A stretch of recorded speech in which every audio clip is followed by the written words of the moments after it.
আমরা এমন এক মুহূর্তে এই মুহূর্তে দাঁড়িয়ে আছি যখন ফেনীতে আমার মা এক টুকরো কাপড় নিয়ে জীবন বাঁচাবার চেষ্টা করছেন। আমরা সেই মুহূর্তে দাঁড়িয়ে আছি যখন একটি শিশু বন্যার পানি থেকে বাঁচার জন্য চেষ্টা করছে। বন্যা প্রাকৃতিক বিপর্যয়, এটা আমরা জানি, কিন্তু এবারের বন্যা অন্য বন্যার চেয়ে আলাদা।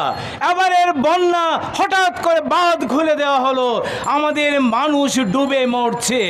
ওরা ভেবেছিল, ভারত ভেবেছিল বন্যার পানি দিয়ে আমাদেরকে ডুবিয়ে মারবে, কিন্তু ফল হলো উল্টা।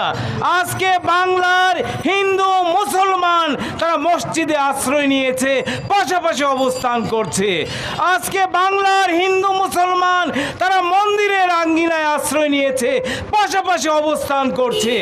আজকে বাংলার মানুষ দেখিয়ে দিয়েছে হাজার বছরের আমাদের ঐতিহ্য। আমরা একসাথে চলি, একসাথে বলি, একসাথে এগিয়ে যাই। সেই একসাথে চলার ধারাবাহিকতায় আমরা দাবি জানাচ্ছি বাংলাদেশ সরকারকে আন্তর্জাতিক আদালতে ভারতের অপরাধ তুলে ধরার জন্য। আজকে আন্তর্জাতিকভাবে দাবি জানাতে হবে যে নদী আন্তর্জাতিক নদী, সেই নদীতে অন্যায়ভাবে যারা বাদ দিয়েছে তাদের বিরুদ্ধে ব্যবস্থা নিতে হবে। আজকে এই দাবি জানিয়ে আমাদের আগামী দিন আরো সুন্দর হবে।